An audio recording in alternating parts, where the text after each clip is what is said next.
ڕێز کاکە بەڵام مهتەدی سکرتەری گشتی کۆمەڵەی شۆڕشکێری جەهانسیانی کوردستانی ئێران بەخێرم بە دەنگی ئەمریکا.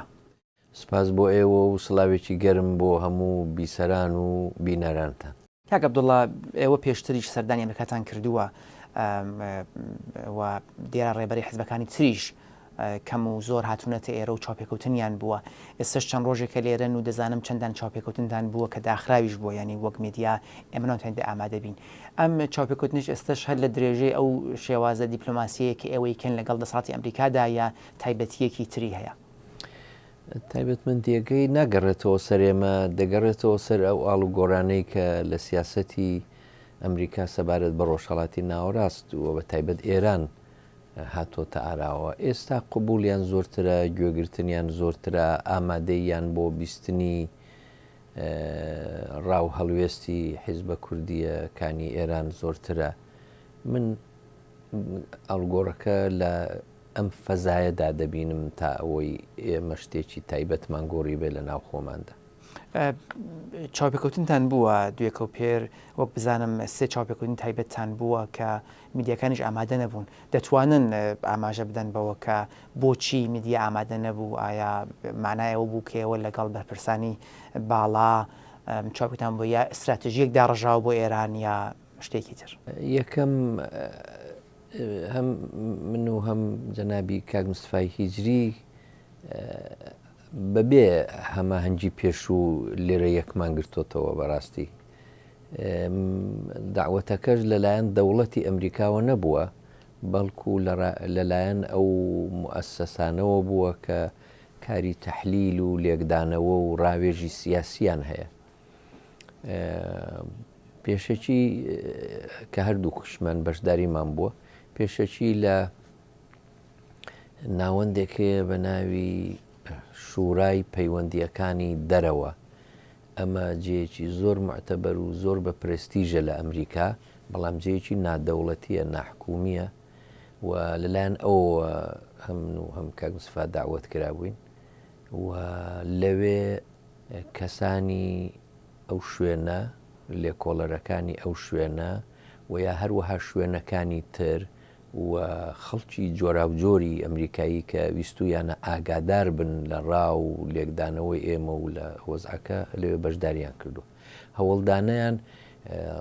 سمینارێک بووە، وەرکشۆپێک بووە کە من بۆ ئەوڵین جار دەبینم شتی ئاوا بێ و زۆریشم پێخۆشەوە. ئەویژەوەی داهاتووی کوردەکانی ئێران لە شوورا یا بڵێن ئەنجومەنی پەیوەندیەکانی دەرەوەی ئەمریکا ئەم سمینارە دراوە و منیش لە یەکێک لە پانێلەکاندا بووم، نێردکمان لە یەکێک لە پانێلەکاندا بووین. لەوێ قسەی خۆمان کردووە، خەڵکی دیکە بوون، ئاکادمیکی ئەمریکایی، ئێرانی، خەڵکی جۆر بە جۆر، فەڕەنسی، لە لایەنە جۆر بە جۆرەکان، خەڵکێک کە لەوانەیە هاتبن لەلایەن دەوڵەتی ئەمریکا و وەزارەتی خارجە و دپارتمانەکانی دیکەوە بۆ بیستنی ڕاونەزەری ئێمە. ئەوە کۆبوونەوەیکی داخراو بوو، وەکو دەڵێن یاساکانی چەتم هاوسی تێدایە، یعنی تۆ دەتوانی باسی خۆت بکەیت، ناتوانی باسی خەڵکی بکەی و ناتوانی ئاماژە بەشتە دیاریکراوەکان بڵێ کە لە دیالۆگدا چی پێش هاتووە. ئێمە ئەخلاقەن متعاهدین بەوە و بۆ خۆشیان نانهێشتووە میدیا بێ، ئەوە ئینی ئێمە نەبووە، بڕیاری ئێمە نەبووە، بڕیاری ئەو موئەسسەسە بووە. موئەسسەیەکی زۆر گرینگە، زۆر کەسی ناودار و زۆرێک لە سەر و کۆمارەکانی ئەمریکا لەوێ قسە دەکەن. ئەمە یەکیان بووە. بە شوێن ئەوەدا ئەنستیتۆی واشنگتۆن بۆ کاروباری ڕۆژهەڵاتی نزیک کە تقریبەن مەبەست هەمان ڕۆژهەڵاتی ناوەڕاستە، ئەوەش موئەسسەیەکی زۆر زۆر ناوداری ئەمریکاییە بۆ لێکۆڵینەوە و توێژینەوە. لەوێش هەمان کۆبوونەوەمان بووە کە لەبارەی زۆرتر ئەمایان لەبارەی وەزعی ئێران، وەزعی کورد، ناوچەکە چۆن دەبینین، هەڵوێستی ئێمە چییە و هەموو شتانە هەم وتەیەکمان پێشکەش کردووە و هەم پرسیار و جواب کراوە. من وام خۆم ئاوا بوو. بە شوێن ئەوەدا لە موئەسسەیەکی دیکە بەنێوی ئەنستیتوی هاتسن کە ئەوی زۆر ناودارە لە موئەسسە گرنگەکانی واشنگتۆن و هەموو ئەمریکایە، لەوێش بۆ کۆبوونەوەیکی داخرا و داوت کراوین وە زۆر زۆر بە وردی لەسەر بارودۆخی ناوچەکە وەزعی ئێران وەزعی کوردستان و هەڵوێستی ئێمە هەم قسەمان کردووە و پرزنتیشنێکمان پێشکەش کردووە و هەم دیارە پرسیار و جوابیش کراوە. ئەمانە بوون بێجگەلەوە من 2 ڕۆژ زووتر هاتم دیارە بۆ ئەمە بەستە هاتبووم بەڵام 2 ڕۆژ زووتر هاتم لە کۆبوونەوەی بەشێک لە ئۆپۆزیسیۆنی ئێرانی لەوەشدا بەشداریم کردو و تارێکم پێشکەش کردووە. دەکوترێ با بڵین ئەنجومەنی پەیوەندیەکانی دەرەوەی ئەمریکا کاریگەری هەیە لەسەر و سیاسەتانە کە دواتر چ وایت هاوس سەرۆکۆماری ئەمریکا چ وەزارەت دەرەوە پێرەوی دەکات. چاوەڕوان دەکەن کە ئەم چاوپێکردنەوە قسانێکەوە پێشکەشتان کردو ڕەنگە جیاواز بێت لەوە کە پێشتر لێرە بیستراوە چۆن زیاتر ڕێگەدراوە بە نسبەتی ئێران بە ئێرانیەکان و ئەوانەی کە پێیان دەکوترێن نزیک بە ناوەندی ئێران بە شێوازە دەنگدانەوەی گشتی ئەو سیاسەتە گشتگیرە کە نەتەوە کەمایەتەکان نابینی لە ئێراندا بەتان وایە ئامادەبوونی ئێوە کە مستەفا هجری و ئەو کەسانی تر کە بەشدار بوون ڕەنگە دەنگی با بڵێن کوردیان گواسێتەوە ئەوێ بێتە هۆی گۆڕانکاریەک لە سیاسەتەکاندا یا بە شێوازە ببینرێت تاسیرەکەی دەبێت چاوەڕوان بین بزانین وا دەبێ یان نا ئێمە هیواداری نوابێ و من هەر بۆ ئەوە هەوڵم داوەی تر قسەکانمان هەر لەو چوارچێوەیەدا بووە باسی وەزعی کورد باسی هەڵاواردنەکان ستەمکاریەکان باسی داواکاریەکان باسی خۆشمان هەر وەکو قوربانی و ئەوە معرفی نەکردووە بەڵکو وەکو هێزێکی کاریگەر کە دەتوانێت کاریگەری هەبێ لەسەر هەموو ناوچەکە وەکو هێزێک کە دەتوانێت بۆ هەم بۆ مافەکانی خۆی هەم بۆ دموکراسی ناوچە حیسابی لەسەر بکرێ ئەوە مەسەلەن من بە تایبەتی هەر قسەکانمان هەرەوە بۆ ئێمنیشەرەوە بۆ قسەکانمان چەندەی کاریگەری دەبێ من هیچ گومانم لەوە دانیا ئەو قسانە دەگاتەوە هەر بۆیە ئێمە لێرێن کە ئەو قسەوە بۆی بانجیان کردوین کە ئەو قسانە بگاتەوە چون ئەو لێ کۆڵەرانەی لەوێ کار دەکەن بە چەندین جۆر پەیوەندیان هەیە لەگەڵ هەم کۆشکی سپی هەم لەگەڵ وزارەتی خارجە بەعزەن لەگەڵ پێنتاگۆن بازێک موسسەی وا هەیە ئەویژەوەیە یەکیانەوەیە کۆنە دیپلۆماتەکان و کۆنە کاربەدەستانی ئەمریکایی لە ناو ئەمان موسساتەدا کار دەکەن وەکو لێکۆڵەر و ئانالیست بەڵام زۆر کەسیش هەیە لێرە کار دەکا وەکو ئانالیست دوایە دەبرێ بۆ کۆشکی سپی و کاری پێدەدرێ ئەمە جەیەکە لێرەوە خەڵک تەرەقی دەکەن و مەموریەت و کاریان پێدەستپێردرێ بێجگەلەوە ئەمانە راپۆرت تەهیە دەکەن راپۆرتەکان دەنێرن قسەکان دەنێرن بۆیە بێگومان دەبیسترێ ئەو قسانە بەڵام چەندە کاریگەری دەبێ وایە بە قسەمان دەکەن ئەوەی تر شتێکی جیاوازە دەبێت ڕاوەستی بزانین پێشتریژێ کاگەڵاوەک ئاماژەم بدە لە سەرەتادا ئەو چاپێکوتنتان بووە وەک دیپلۆماسی بەرحاڵ ئەو پرسیار دێتە ئاراوە لەلایەن ئەو گەلەی کە ئێوە دەڵێن نوێنەراتی دەکەن وەک حزبە سیاسیەکانی کوردی کە چەند ئەم سەفەرانە لە کۆتایی خۆت دەتوانێت کاریگەر بێت فەرموتان نازانن بەڵام ئەمە ڕەنگە ئەو وەڵامە نەبێت کە با بڵین بیسەری ئێمە بینەری ئێمە چاوەڕوانی بکە ئەوە سەفەر دەکەن بۆ ئەوە کە وەڵامێ بگرن بۆ کاریگەریتان هەبێت ئەگەر تا ئێستا کاریگەر نەبووە هیچ چیتان لە بەردەستا هەیە چیتوان بکەن بۆ ئەوە کە بە شێوازێک بۆ دەسەڵاتی ئەمریکایی بسەلمێکەوە ئێوە هێزێکی کاریگەرن و دەتوانین لەگەڵ ئێوە کار بکە کە هەم ئەو قازانجی خۆی وەربگرێ هەم ئێوەش ئامانجای خۆتان پەیڕۆ بکەن ڕنگ بێ جەنابیشت بیست بێتت من ساڵەهایە ئەو قسە دەکەم و پێم وایە کە کوردی ئێران لە کۆمەڵگەی نێونەتەوەیدا حەقی خۆیان نەدراوە تێ ئەو جێگە و پێگەی شیاویانە هێشتا بەدەستیان نەهێناوە بۆ زۆر ڕێمان ماوە بیپێوین زۆر کارماوە بیکەین و زۆر جێگەم هەیە کە هێشتا نەمانگرتو و جێگەی خۆمان و حەق خۆمان دەبێت ئەوە بکەین ئەم نادی دەگرتنە یا ئەم کەم ئاوردانەوە لە کوردی ئێران شتێکە لە ساڵەها لەوە پێشەوە ئێمە هەوڵمان داوە کە قەرەبووی بکەینەوە ئەم دیدارانش بەشێکی زۆری بۆ ئەوەیە ئەمە یەک دووەمیژەوەیە ڕاستیەکەی دەوێ ئێمە بە تازایی ناوەندێکمان دروست کردووە هەنگاوێکمان هەڵگرتووە حیزبە کوردیەکان بە ناوی ناوەندی هاوکاری حیزبە سیاسیەکانی کوردستانی ئێران پێم وایە ئەمە دەبێ بەرەوبەرێ هەرچی زووتر و هەدەفی خۆشی هەروە ڕاگەیاندوە ئێمە پێشنیارەکەمانەوە بوو کە کردمان بە جەمعەکەکەن شوێنێکی ئاوە دروستکەین و ئامانجەکەشی دروستکردنی بەرەی کوردستانی بێ ئەم ناوەندێنی بڕوا بەرەو ئەوێ ئەگەر ئێمە سەرکەوتوو بین لەوەدا من پێم وایە لە جیاتی ئەوەی ئەم حیزب و ئەو حیزب بێ باشیەکەی ئەوەیە کورد وەکو کوردی ڕۆژهەڵات وەکو ئەنتیتیەک وەکو یەکەیەک بێ و بە هەیئەتی هاوبەش لەگەڵ چ کۆنگرەی ئەمریکا چ ئوروپا یا هەر کوێیەکی دیکەی دنیا قسە بکە من ئەوە بە سەرکەوتووترین دەزانم و ئاواش زۆرترین کاریگەریمان دەبێت تا ئێستا نەگەیشتوینە ئەو قۆناغە پێم وایە دەبێ هەوڵی بۆ بدەین بە هەر حاڵ زۆر شت هەیە کە وا دیارە هەموو کەس دەزانێت لە سیاسەتی ئەمریکادا گۆڕاوە بەڵام دەقیقەن استراتێژی تازەی ئەمریکا لەسەر ڕۆژهەڵاتی ناوەڕاست لەسەر ئێران و لەوانە لەسەر کوردی ئێران چییە پێم وایە ماویەتی تا ڕۆشن بێتەوە بە تەواوی لەگەڵ ئەوەی کە چەند ئەو بەرە دروست دەبێ وەک بەرەی یەکردوو کە دەنگی کورد بگوازێتەوە لێرەوە لایەنی ئەمریکایی وەک پێشتریش بەڕێز داماشە پێدا و لایەنەکان تریش کە ڕەنگە لێو ئاپرسن کە وەک حزبێک دێنێ ئێرە ناتوانن زۆر لەگەڵتان ئەو تەعاملەکە پێویستە بیکەن بەهۆی ئەوە کە نازانێەوە نوێنەرایەتی چ بەشێک لە گەلی کورد لە ئێران دەکەن و ئەو بەرە ئەتوانێت کۆمەکە بەوە کە ئەو دەنگە یەک بخرێت بەڵام پرسیارەوەیە کە ئەگەر ئەو بەرەش دروست بێ ئێوە وەک حزبێکی کوردستانی ئێران چەند ئامادەن لەو ئستراتیژیەوە کە ئاماژدەن بەداشتا دیاری ژنیە تەواوی با بڵین خەت و ڕەبتەکەی کەڵک وەربگرن بۆ ئامانجەکانتان ینی هیچ بۆ خۆتان هیچ سناریۆیەکتان هەیە کە ئەگەر ئەم سناریۆ بەو شێوە بچێتە بەرەوە ئێوەش ئاوا بتوان کەڵکی وەربگرن واتە ئستراتیژی یا تاکتیکتان هەیە بۆ ئەم مەرحەلە جارێ با پێشەکی بڵم ڕاستە من وەکو سکرتێر و ڕەهبەری حیزبێک لێرەم بەڵام ئاوام قسە نەکردو دیارە لە معریفیەکەیدا دقیقی ئەوەڵ دەڵێن ئەمە سەر بەچ حیزبێکە و چێ بەقیەکەی من وەکو کوردێک قسەم کردو و بۆ کوردستانی ڕۆژهەڵات قسەم کردووە شتێکی حیزبی تایبەت لە ئارادا نەبووە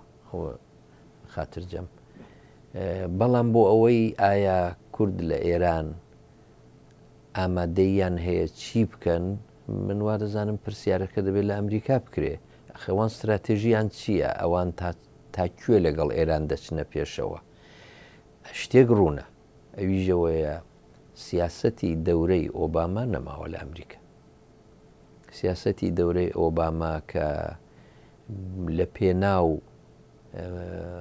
گەیشتن بە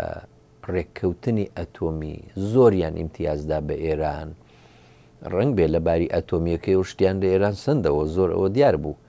بەڵام لە باری دەستی ئێرانیان ئاوەڵا کرد چاوپۆشیان لێ کرد لە ناوچەکەدا هەرچی دەیکا لە دوای ڕێککەوتنی ئەتۆمی بوو کە ئێران ئاوا بە لێشا و بە فراوانی چووە سووریە نەترسانەیدی سڵی نەدەکرد لە هیچ لە دوای ئەوە بوو ئەو هەموو موشەکەیدا بە حوسیەکان بە دنیای دابدەن و بە دەوروبەری خوایین دابدەن و شتەکانی دیکە هەمویان بۆیە ئێران بە دوای ڕێککەوتنی ئەتۆمی دەنجی دلێرتر بوو پڕکێشی زۆرتری کرد لە جیاتیەوەی کەڵک وەرگێ کە بە بڕوای من فرسەتێکی زێڕین بۆ لە ڕوانگەی جمهوری ئیسلامیەوە ئەگە بڵێن پێش هاتبوو بۆیان کە بچنەوە نێو کۆمەلگەی نەتەوەیی و بەڕاستی ئاش بنەوە لەگەڵ دنیا ڕێک بە پێچەوانە کەڵکیان وەرگرت و ئەمە سیاستێکی هەڵە بوو وا دیار بوو دەرکەوت ئەنجامی نیە ئەم سیاستە گۆڕاوە فشار لەسەر ئێران بە تەواویمانە هەست پێ دەکرێت لە واشنگتۆن و لە ئێرانیش دیارە خۆ هەرکەس ڕۆژنامەش بخوێنێتەوە لەگەڵ لێکۆڵەرەکانیش قسە نەکا و لەگەڵ کاربەدەستانیش قسە نەکا بەڵام کە تۆ ڕۆژنامە و میدیای جیهانیش خوێندە و هەڵت داوە دەبینی ئاوایە بۆیە بێگومان سیاست گۆڕاوە بێگومان فشار لەسەر ئێران زۆر دەبێ و بووە و زۆر دەبێ فشاری ئابووری زۆر دەبێ هەر بووە ئێستاژوە لە مانگەکانی داهاتوو هەفتەکانی داهاتوو زۆرتر و زۆرتر دەبێ بەڵام دقیقەن لەگەڵ ئۆپۆزیسیۆنی ئێرانی و ئۆپۆزیسیۆنی کورد بە تایبەتی چ دەکرێ یا چی دەتوانرێ بکرێ ئەمن پێم وایە ئەمریکا خۆشی خەریکی تاوتوێکردنە بڕیاری نەداوە جا ئەلەم قۆناغی کە خەریکی تاوتوێکردنە بۆ داڕشتنی سیاسەتی خۆی ئەم بینینانە ئەم دیدارانە چاتر گوێ دەگرن بە قسەکانمان بۆی چون بۆ خۆشیان خەریکن سیاسەیەک بۆ خۆیان ساخکەنەوە لەبەرەوە گوێ لە هەموو کەس دەگرن دیارە تەنها گوێ لە ئێمە ناگرن بێگومان ڕنگ بێگوێ لە کەسانێک بگرن زۆریان و قسانەیە مەش پێ خۆش نەبێت لە ئۆپۆزیسیۆنی ئێرانیدا یاخودنا لە هەموو لایەنێک قسە دەکەن هەم بۆ خۆیان لێی دەکۆڵنەوە هەم لەو موئەسسەساتە داوا دەکەن تەحلیلیان بدەنێ نەزەریان دەنێ ئەوانش راپۆرتیان پێشکەش دەکەن و هەم لەگەڵ کەسایەتیەکانی وەکو ئێمەمانان و غەیرە کوردیش قسە دەکرێت ئێمە لەگەڵ کۆنگرەی نەتەوەکانی ئێرانی فێدرال ینی لەبارەی ئەوانیشەوە قسەمان کردووە تەنانەت داوای هیەرینگێکی کۆنگرەییمان کردووە بۆیانەوە داوامان کردووە کە ئەو مەسلەیە مەسلەی نەتەوە بندەستەکان لە ئێران مەسلەیەکی گرینگە و دەبێت هەموو لایەنێک بانک بکرێ و تەنها کورد نەبێ ینی بەڕاستی قسەی خێرمان بۆ ئەوانیش کردووە پێشمان وایەوە حەقە ئەوە بەش داهاتووی ئێران ناتوانێت داهاتوویەکی گەشت بێ ئەگەر مافی نەتەوەکان لەبەرچاو نەگرێت. کاک عەبدوڵڵا ئەچینە سەرەوەی کە بە نسبەتی وڵاتەکانی تر ئێوە چەند دەتوان کەڵگۆر بگرن یا چه ڕووناکێ دەبینرێت بۆ دروستبوونی هاوپەیمانیەک دژی کۆماری ئیسلامی ئێران بەڵام بە نسبەتی ئەمریکا ئەگەر بڵین ئستراتیژی ئەمریکا ڕوون بێتەوە و ئێوە بتوانن کەڵ بگەین لەو ئستراتیژی دەکوتری ئەمریکا پێشتریش لە ڕۆژئاوای کوردستان و هەروەها لە باشووری کوردستان تا کاتێک کە شەڕی داعش بۆ یا بەرژەوەندی ئەمریکا لە بوارەکانی تردا بووە پشتی گردوون بەڵام ئێستاکە ئەو بەرژەوەندە نەمات یا پێیان وایە گرنگی جای نەماوە پشتی کوردی بەرداوە هەم لە باسی ڕەفراندۆمەکەدا لە داگیرکردنی کەرکووکدا هەم لە دەستەوەرداکەی تورکیادا لە کوردستانی با بڵێن هەرێمی کوردستان وە لە ڕۆژ ئاواش لە مۆزوی ئەفرین و ئێستەژمان بچ ئێوە چەند نیگەرانی ئەوەن کە ئەگەریش بتوانن وەک بەرەیەکی یەکگرتو بێنێ ئێرەوە بن لە هاوپەیمانێک بۆ برەوپێدان بە سیاستەکانی ئەمریکا لە ئێران و هەروەها گەیشتن ئامانجەکانی خۆتان چەند نیگەرانی ئەوەن کە دواتر لە کاتێک کە پێویستانە ئەمریکا پشتان بەرنەدا. کاک شاهید عیبێکی گەورە کە لە لێکدانەوەی نێو کۆمەڵگەی کوردەواری هەیە ئەوەیە تمەشای سیاست و تمەشای هاوپەیمانیەکان زۆر بە شێوەیەکی ڕۆمانتیک دەکرێت گلەیەکی زۆر هەوەیە ئەمریکایە هەر دەوڵەتێک تا بەرژەوەندی پشت دەگرێت ئەگەر نەیمان ناگرێت هەروایە جۆرێکی دیکە نییە ئەو دەبێت خۆت بۆ حەزرکەی لەبەرەوە ئەمە ئەو هەموو گلە و بناشتەی ناوێت بەڵام ڕێگەی هەیە چۆن نێڵی وا بکرێت جارێ با من شتێک بڵم من پێم وایە لە ساڵانی ڕابردوودا هەتا هاتووە 20 ساڵ زیاترالە بەڵام لە ساڵانی ڕابردوودا زۆرتر و زۆرتر دەوری موسبەت و پۆزیتیڤی کورد بۆ ئەمریکاش و بۆ ئوروپا و بۆ دنیا دەرکەوتووە جاری جاران کورد وەکو کێشە وەکو دەردیسەر تمەشا دەکرا وەکو کێشەیەکی ئەمنیەتی تمەشا دەکرا ئەلان کورد فاکتۆرێکی سیاسیە لە ئاستی ناوچەیدا هەموو کەس حیسابی بۆ دەکا هەموو کەس دەیەوێ بیدوێنێ لەبەرەوە ئەمە ناتوانین نادی دەبگرین و ئەمە پێش هەموو شتێک بەرهەمی خەباتی خودی کووردە بەرهەمی قوربانیەکانە بەرهەمی زەحمەتەکانی خۆمانە و دەبێت بتوانین بیچنینەوە هیچ عیبێکی تێدانە دووهەم بەرهەمی کۆمەڵێک ئاڵوگۆڕی ناوچەییە دیکتاتۆرێکی وەکو سەددام هەیە کە تووشی ئەو کێشە خۆی توش کێشە لەگەڵ دنیا دەکا و میلەتەکەی توش کێشە لەگەڵ هەموو دنیا دەکا بەڕووخانی ئەو فرسەتێکی گەورە ساز دەبێت بەهاری عەرەبی دروست دەکرێت و لە ئەو بەهارە عەرەبیەدا کوردیش لە سەرەتا بەشداری دەکا دوایە بە تەکبیری ڕنگ بێ ئێران بەشار ئەسەد اختیارەکە دەدا بە ئەو بەشە لە کوردەکان کە نزیکن لە پێکاکە اختیارەکەتدا بۆ ئەوان بۆی تێکەڵی بە قیشتەکان نەبنەوانی ژە فرسەتە دەقۆزنەوە کوردستان بەدەستەوە دەگرن کوردستانی سووریە جامە بەستمەوە ئەو فرسەتانە هەم دەبێت بۆ خۆت خەباتکی بکەی بەردەوام پەشیمانیش نەبیەوە ماندووش نەبی بەڵام لە عینی حاڵدا دەبێت فرسەتیشت بۆ هەڵکەوێ ئەو فرسەتانە بۆ کوردی عێراق و سووریا هەڵکەوتو سێ هەم ئەوەیە هەم پێشتر هەم لە شەڕی دژی سەددام هەم لە شەڕی دژی داعش لە عێراق وشی و لە سووریەش کورد هۆکارێکی گەورە بووە و من پێم وایە وردە ئەوە بۆ دنیای ڕۆژاوە دەرکەوتووە کورد بەبێەوەی بڵێن بێعیبە یا زۆر تاریفی خۆمان بکەین بەڵام لە ڕاستیدا ئەم حەقیقەتە کە سروشتی کۆمەلگای کوردستان و سروشتی سیاسەت لەوێ سروشتی حیزبە سیاسیە سەرکان لەوێ سروشتێکی قابلی قبوڵە بۆ دنیای ئەمڕۆ دموکراتیکە زۆرتر سێکولارە زۆرتر لەگەڵ نۆرمەکانی مافی مرۆڤ ئەگەر نەڵێن بەتباشی ڕەچاو دەکرێت کە بێگومان هێشتاوانە بەڵام ئەوەندە نامۆ نییە وەک بەعزێک کۆمەلگای دیکە لەبەرەوە قابلی هەمکاری و قابلی دۆستاتی ئەمن پێم وایەگەر کورد هەم بۆ خۆی چاک کار بکە و هەمیش دیارە بۆشی هەڵکەوێ حتا من بێهیوانیم کە کورد بەگشتی وەکو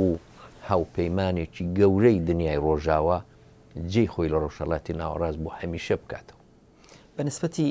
دەسەڵات ناوچەیەکان کە دژی ئێرانن چی چەند لە دیپلۆماسی خۆتانە جگە لە ئەمریکا یا ئەوروپا یەکێتی ئەوروپا چەند ئەوان چالاک بوون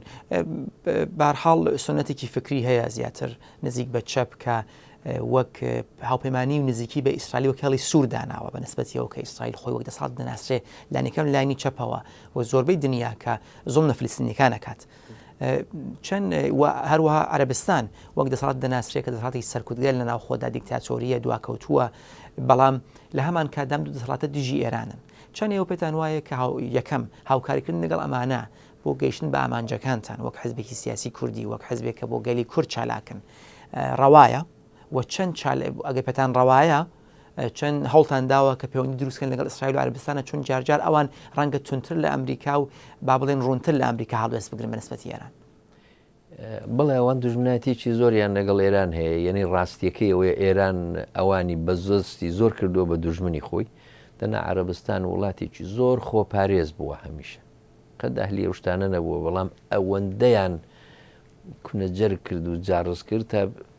کردیان بە دوژمنی خۆیان و سەفارەتکان سووتاند و هەموو ئەو شتانی کە دەزانی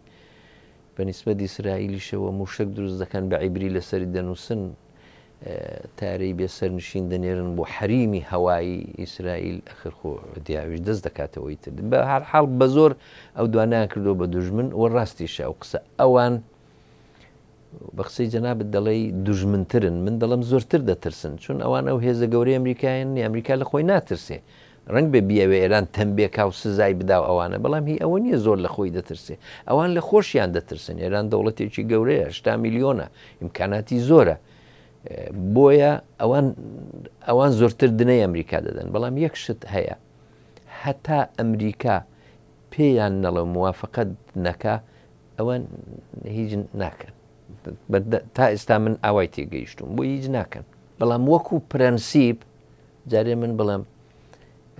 وەکو پرەنسیب پێمان وایە فەلەستینی مافی خۆیەتی و مافی دیاریکردنی چارەنووس بۆ فەلەستینی هەیە بەڵام ئێمە نابێ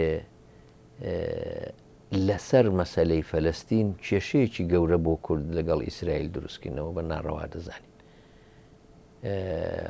نابینم فەلەستینیەکان زۆر پشتیوانیەکی عەجایبیان لە پرسی کورد کرد بێ لەبەرەوە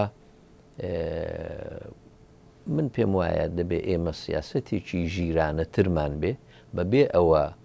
ئینکاری مافی خەڵکی فەلەستین بکەین بەڵام لەسەر ئەوانیش خۆمان تووشی هیچ شەڕ و کێشەیەک نەکەین بزانین چێ پشتیوانیمان لێ دەکا و پشتیوانیەکەی قبولکەین ئەو وەکو مەبدە بۆ سعودی شەر نەزەرم وایە ئێمە چ مشکلێکمان هەیە بۆ دەبێ وەکو پرەنسیب ئەوە کورد ئەوە قبول نەکە بۆ ئێمە خۆ لە ڕێگەیەکی ناڕەوا و نامەشروعدا ئەگەر ببێ ڕۆژێک کەڵگەشتی وا وەرناگرین بەڵکو ئەمە بۆ خزمەتی بزوتنەوەیەکە بۆ خزمەتی میلەتێکە بۆ ڕزگاری ئەو میلەتەیە لەبەر وەکو پرەنسیب بەڕاستی من هیچ ئیرادێک نابینم بەڵام نە ئەوان کردویانە نە ئێمە کردومانە من قسەی خۆمان دەکەم وەکو حیزب کۆمەڵە ئێمە نەمان کردووە ڕنگ بێ دەردی سەری زۆرتر بێ ئەلعان و ڕنگ بێ ئەوانیش بەبێەوەی ئەمریکا چراسە زیان بداتێ پێم وانێ بخواان هیچ بکەن بەڵام ئەی بەنسبەتی ئەوەی کە یارمەتی ئۆپۆزیسیۆن ئێرانی بدەن بۆ ئەوە گرفت بۆ ئێران دروست بکە کە دەسەڵێت با بڵێن دەستێوەردانی ناوچەیەکی کەستر بێتەوە لاوااستر بێتەوە لەو بوارەوە ئەگەر ئەوان بۆ لە ئێوە نەهاتوون مادامێک ئێوە دەفەرمونون وەک پرینسیپ ئیرادێک لەوەدا نابینن کە یارمەتی بگرن بۆ برەودەن بە ئەو بەرنامە سیاسیاتانە بۆ ئامانجانێک بشوێن بۆچی شوێنی نەکەوتون؟ ئێمە محتەلین بزانین بەڕاستی ئەمریکا شتێک دەکا یان نە چوارچێوەی سیاست و استراتێژی نوێی ئەمریکامان لێ ڕوون بێتەوە و ئەمریکاش دەنجی ئێمە ببیستێ ئەگەر شتێکی ئاوا هەبێ و بەبارێکدا بکەوێت کە بەڕاستی مثبەت و بەکەڵکە بۆ کورد مطمئن بە ئەمریکا هەموو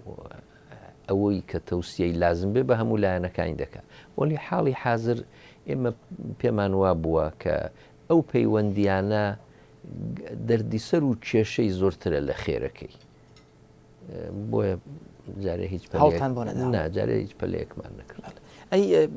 ئەگەر هەر لێرەدا کە باسی هاوپەیمانی دەکەین بەنسبەتی ئۆپۆزیسیۆنی ئێرانی چی دەزانینەوە چالاک بوون بۆ پەیوەندیگەری ئۆپۆزیسیۆنی ئێرانیدا بۆ ئەوە کە جۆرەی بەرەی یەکگرتو دروستکەن دژی کۆماری ئیسلامیان بەڵام هەندێک شڕخنە هەیە کە ئۆپۆزیسیۆنە پێشتر و هەر ئێستش لە کۆبوونەوەی خۆیاندا لە با بڵێن پلاتفۆرمە سیاسیەکانیاندا ئەو زۆر لەگەڵ ئەو مافانە نین کەەوە وەک حزبێکی سیاسی کوردستانی بە شوێنی وهان چەند ئەمە ئەبێتە هۆی ئەوە کە لە ڕاستیدا هاوپەیمانیەکەی ئێوە لەگەڵ ئەواندا نەبێت هاوپەیمانێکی جددی کاریگەر بۆ ئەو مەبەستەکە هاتانە. جارێ پێش هەموو شتێک ئێمە بۆ خۆمان لە نێو خۆماندا وەکو کوردی ڕۆژهەڵات دەبێت ئەو هاوپەیمانیە دروستکەین ئەو بەرەیە دروستکەین ئەگەر وا بکەین سنگ و وەزنیشمان هەم لە لای ئێرانی و لە لای غەیرە ئێرانی و دراوسێ و لە لای جیهانیش زۆرتر دەبێت و ورەی خەڵکی خەڵکی خۆشمان بەرز دەکەینەوە لەبەرەوە ئەوەڵ کارمان دەبێ ئەوە بێ بەڵام معناوە نییە کە ئەو پەیوەندیانەی دیکە نەگرین حیزبەکان هەموو هەیەە بە تایبەتی ئێمە لەگەڵ لایەنە جۆر بە جۆرەکانی ئۆپۆزیسیۆنی ئێران پەیوەندیمان هەیە پێم خۆشە چەند شت بڵێم لێرەدا دیارە ئەوە زۆر مفەسەلە کورتی دەکەمەوە لە بەرکاتی بەرنامەکەیەوە یەکیان ئەوەیە کورد زۆرترین سوودمەند دەبێت لە ئاڵوگۆڕی سیاسی لە ئێران و ئاڵوگۆڕی نظامی سیاسی و ڕژیمی سیاسی لە ئێران ئەوە هیچ گومانی تێدا نیە لە هەمووان سیاسی ترە لە ناو کۆمەڵگەی ئێراندا و لە هەمووان ڕێک خراوترە تەنها بەشی کۆمەڵگەی ئێران هەیە کە هێزی چەکداری هەیە و هەموو کەسیش دەزانێ ئەلعان ممکنە ئەوەندە زۆر نەبێ هێزەکە لەگەڵ و کۆڵەترین فەزای سیاسی کراوە بە هەزاران هەزار پێشمەرگەی چەکدار و خەڵکی ڕێکخراو دەتوانێت لە ریزی پێشمەرگەی کوردستانی ئێراندا هەبێ لەبەرەوە چێ ئەو خاڵانەی هەیە چێ ئەو تواناییانە هەیە هیچ کەسی دیکە غێری کورد نیەتی لە ئێران ئێستا لە هەموو کەس زەرمەندترین ئێمە چون فشاری کۆماری ئیسلامی لە هەمووان زیاتر ڕووی لە کورد بووە لە هەموو کەسیش سوودمەندتر دەبین لە ئاڵوگۆڕی سیاسی و نظامی سیاسی ئێراندا مشکلەکەوە ئەخ بەتەنێ بە ئێمە ناگۆڕێ خۆ ئەگە بمانتوانی باید تا ساکر بوومان بەتەنێ بە ئێمە ناگۆڕێ لەبەرەوە لێرە حەقیقەتێکی ژێئۆپۆلیتیک دێمۆگرافیک سیاسی ئۆبژێکتیڤ بابەتیانە دێتە گۆڕێ بەدەست تۆ نییە ئەسە مهم نییە ئەخلاقن خۆش لە چێ دەی خۆش لە چێ نایە ئەتۆ ئەگەر ئەو تەشخیسەت هەبێ ئەو لێکدانەوەتە بێ کە چەندە ئەم گۆڕانی ڕژیمە بە قازانجی تۆی کە هەموو کوردێک دەزانێ و هەموو کوردێک ئارزوویەتی بەڵام بۆی ناکرێ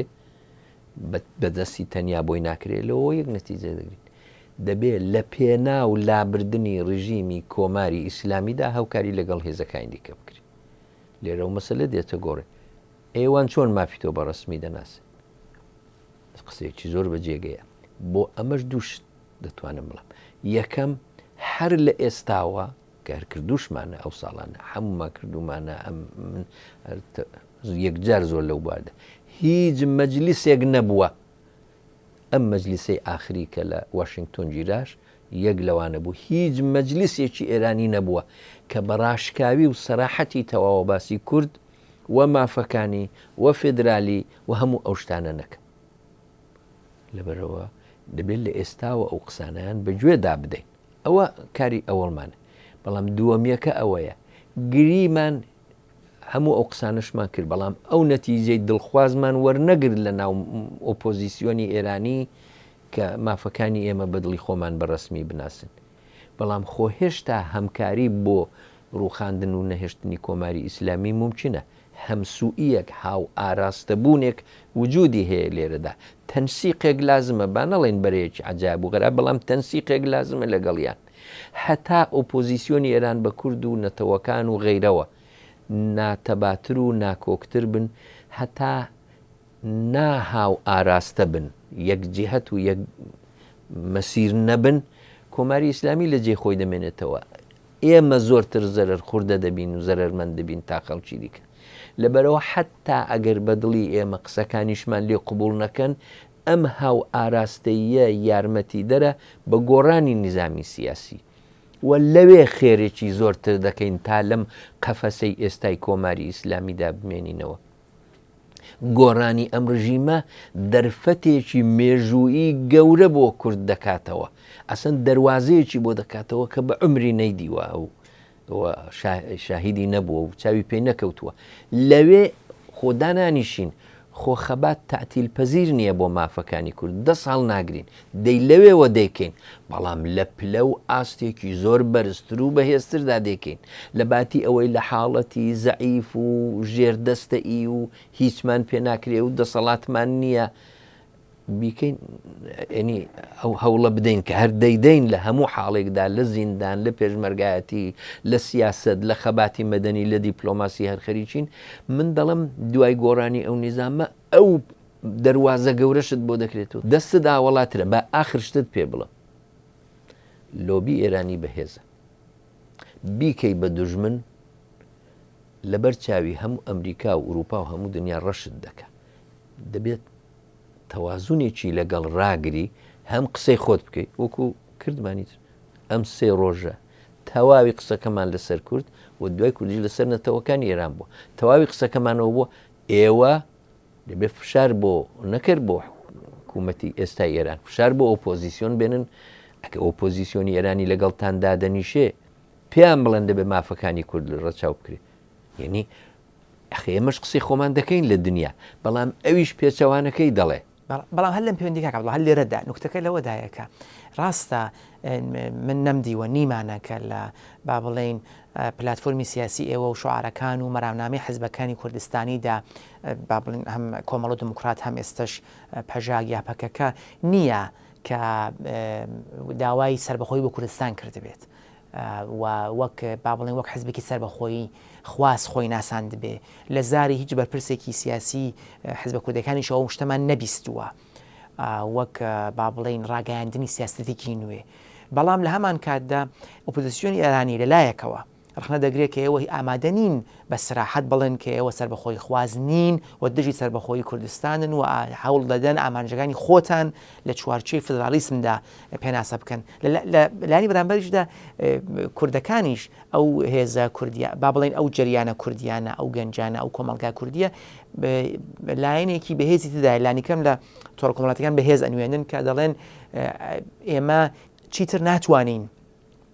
بڕوا بکەین بەم شێوازە هەڵوێستکردنە ئەگەر ئێمە قبولمانە کورد نەتەوەیەکە بۆچی ڕێبەرانی ئێمە حیزبەکانی ئێمە بە ڕاشکاوی ڕای ناگەێنن کە ئەوان لە کۆتایی خۆیدا هەوڵ دەدەن بۆ سەربەخۆی کوردستان ئەوە باری شتێکت پێ بڵم لێرەدا نە کۆمەڵە و نە دیموکرات و بە هەموو ئەو حیزبانەی کە بە ناوی کۆمەڵە یا بە ناوی دیموکراتەوە قسە دەکەن هیچ تاقێکیان نییە کە داوای سربەخۆی بکە بەڵام لەوە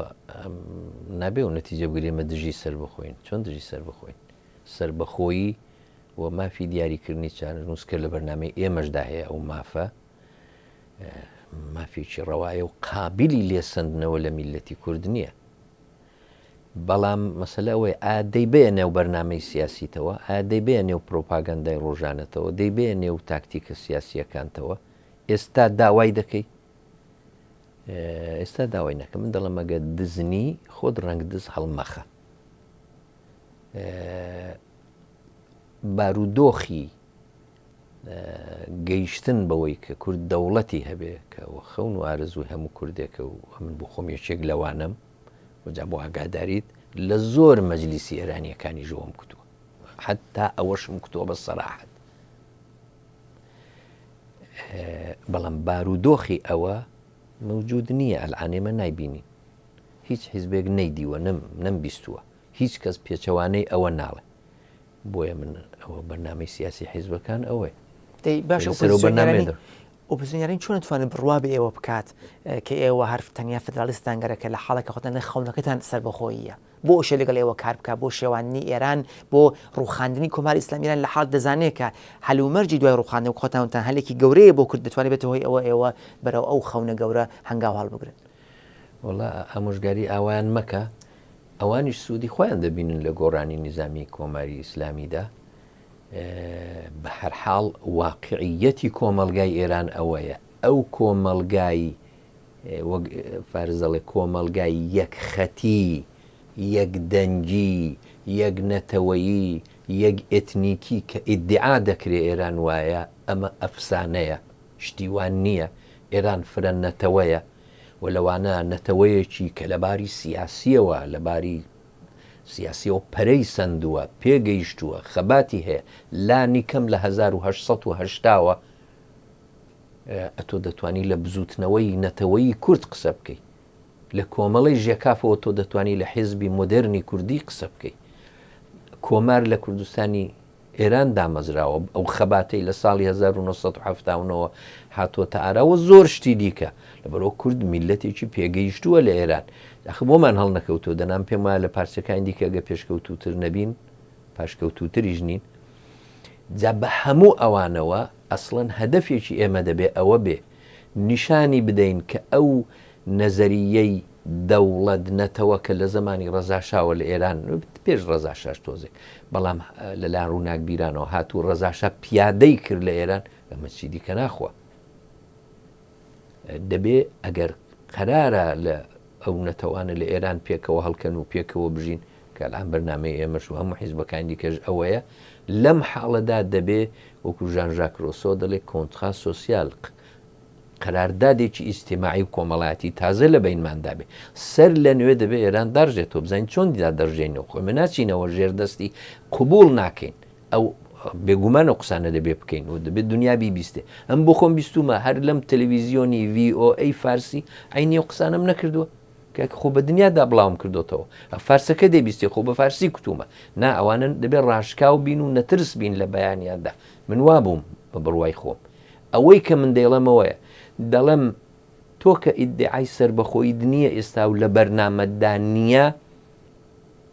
ئەو کێشەیە مەکە ئێستا لە بیڵە لە جێ خۆی بەڵام لە بەرنامەی سیاسیدا نییە ئەمە نەتپرینجێنێتەوە و دوورت نەخاتەوە لەوەی لە بیرت نەچێتەوە بۆ لابردنی نظامی کۆماری ئیسلامی ئێران تۆ پێویستیت بە ئەو هاوکاریە هەیە پێویستیت بەوەیە کە کۆمەلگەی نێونەتەوەی ژوەرت گریاخ لێت قبول ناکەن ئەخە بچی قسەی ئاوا بکەی سێ جار دیکە ناتدوێنن کە نەیاندواندی کوردەکە زەرەر دەکا چون ئێرانیەکە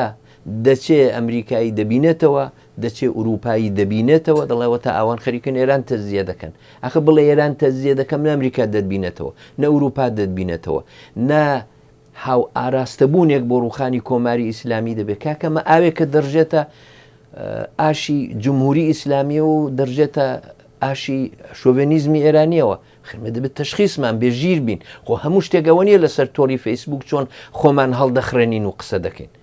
لەبێ ژیر بین وەزیفەی کەسێکی سیاسی ئەوە نییە ڕای گشتی هەرچی هەڵخراو ئەویش تۆزێک نەوتی پێداکە وڵە نانە با من بەجێ نەمێنم وەزیفەی ئەوەیە تەشخیصی سەحیحی خۆی بە میلەتەکەی بڵێ ئەمەیە من نامەوێ خیانەت بکەم کاک شاهید بە ویژدانی خۆم و بە میلەتەکەشم کاکە من ئەلان شرایطەکەی فەراهەم نابینم ئەگەر فەراهەم بوو ماڵی مروێران بێ ئەگەر نەیکەم ئەگەریش نەمکرد بە قسەم مەکەن بۆ خۆتان بیکە خروانیە بۆیە من پێم وایە دەبێ بە لێکدانەوەیەکی واقع بینانە بەبێ ئەوە خەونەکانت نادی دەبگری یا سەرکوتیان بکەی یا بێڕێزیان پێ بکەی ولی بەرنامەی سیاسیت چییە دەبێت بەرنامە سیاسیەکە دووە دواکەویدی زۆر مێژوش قۆناغ بە قۆناغە کورد ناتوانێت هەموو داخوازیەکانی بە یەک هەنگاوە دەستبێن خۆی یاخوا وا هەڵکەوێ بتوانێت ئەگەر هەڵکەوت دێمەش دەبێت چاو جۆمان بکەینەوە و کەڵکی لێوەگرین بەڵام ئێستا من وای نابین بەرسەتی بەری کوردستانیەکە کە دەڵێن با بڵێن ژوورێکی بۆ دروست کراوە بۆ بەرەو ئەوە هەنگاو هەڵبگرن و ڕێک یەکتی ڕێک بخەن پەژاکی چی تێدایە چون بۆچی دێنە عەبدوڵڵا جارێ ئەو پێنجین ئێمە جۆرێکی نەوان جۆرێکی دیکەن سیاستیان بارە هەش تەوزیح دراوە کە بەڵام مەسەلە ئەوەیە کە ئەوانیش دەتوانن دیپلۆماسی بکەن و ئەو کاتە چالاکی ئێوە لەو بوارە لاواز بکەن کاتێک ئێوە ناتوان لەگەڵ ئەوانە ڕێبکەون باوانش پێگەیەکیان هەیە هێزێکیان هەیە ناو کوردستانی ئێراندا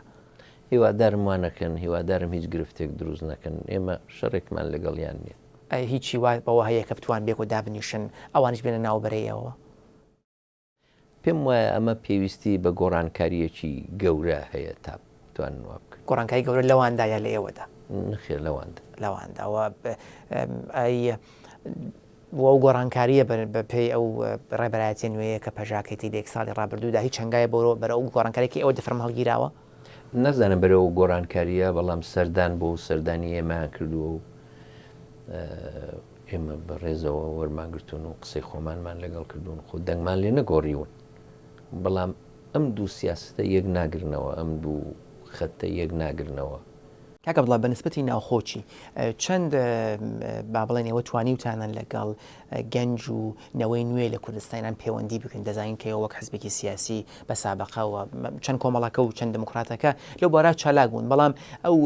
پرسەشەیە کە ئێستا کوردستان بە گشتی گۆڕدراوە بە پێی ئەوە کە هەندێکی زۆر خوێندکار و ئەو کەسانێک زانکۆ ڕۆیشتن و ڕۆشنبیرن پێتان وایە کە توانیوتانە لەم ساڵە دوایەنەدا پەیوەندی بگرن لەگەڵ ئەوان بێنە ناو حزبەکانتانەوە و هەم کەڵگۆ بگرن لە بیرۆکەی ئەوان و هەم ئەو ئامانجە سیاسیانە کە هاتانە لە ڕێگەی ئەوانەوە تاقیبی بکەن ئەمە گەورەترین پرسێکە کە لە بەردەمی ئێمە هەیە یعنی ئەگەر ئەوە بە چاچی چارەسەر بکەین دەتوانم بڵم بە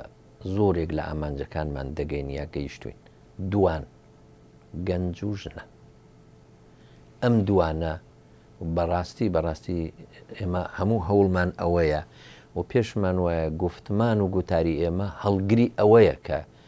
گەنج لە دەورمان کۆبێتەوە جوان و لە دەورمان کۆبنەوە کچان و ژنانی کوردەواری لە دەورمان کۆبنەوە قسەمان زۆر پێەیە بۆ ئەوان و خۆمان بە پێشەنگی ئەو بوارانە دەزانین بەڵامی تر لەم ئیستیبدادە و لەو کەم ئیمکاناتیەدا چەندمان بۆ دەکرێت من هیوادارم کەممان بۆ نەکرێ بەڵام دڵنیا بە کە ئەوە بە ئیش و ئەرچی سەرێکی خۆمان دەزانین کە دەڵێ ئەوانیش لە نێوەوە جێگایان بێتەوەم پێم خۆشە شتێک بڵە هیچ حیزبێکی کوردی ئەوەی من ئاگادار بووم بیناسم هیچ تاقێکیان بەقەد ئێمە جوانی نەهێناوەتەوە نێوریزی سەرکردایەتی خۆیەوە ئێمە ئەلعان دەتوانم بڵم سێ کەسی تۆزێک بە تەمەنترمان هەیە تەنها باقیەکەی 85-90% حیزبەکەمان زیاتر لە 80% حیزبەکەمان ئەلعان گەنجن هەمووینەوەی نوێن گەنجی دیارە زۆر کەم تەمەنا کە ئەوانیش لە جێی خۆی مەسئولیەتیان پێەیە بەڵام لە سەرکردایەتی ئێمە نوێکردنەوەیکی زۆر گەورەمان لە کۆنگرەی پاس دەکرد لە 14 تا ڕادەیەک بەڵام لە 15 تەکمیلمان کرد نوێکردنەوەیکی زۆر بنەڕەتیمان کرد لە کاروباری سەرکردایەتی حیزبەکەماندا و گەنجێکی زۆرمان هێناوە کە هەرجێ خۆشیەتی خۆ و من هەتا زۆر جار کادرە قەدیمیەکانی کۆمەڵە لەسەرەوە لێم دڵگیرن کە پێیانوایان پشتی و جوانانم زۆر گرت پشتی ئەوانم گرتووە بەڵام باەک شتیش هەر لێرە بڵم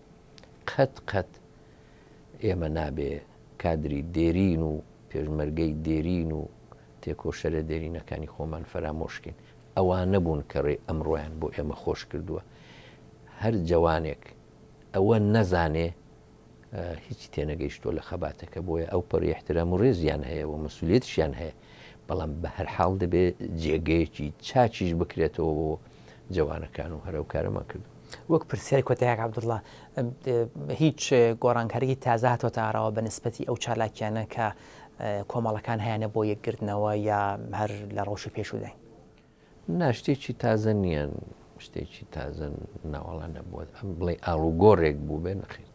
کاکە بەدڵا موحتەدی سکرتەری گشتی کۆمەڵەی شۆڕشگێڕی زەحمەتکێشانی کوردستانی ئێران زۆر سپاس بۆ ئامادەبوون لەم توێژەدا سپاس بۆ تۆ زۆر مەمنون سپاسدانەکەم.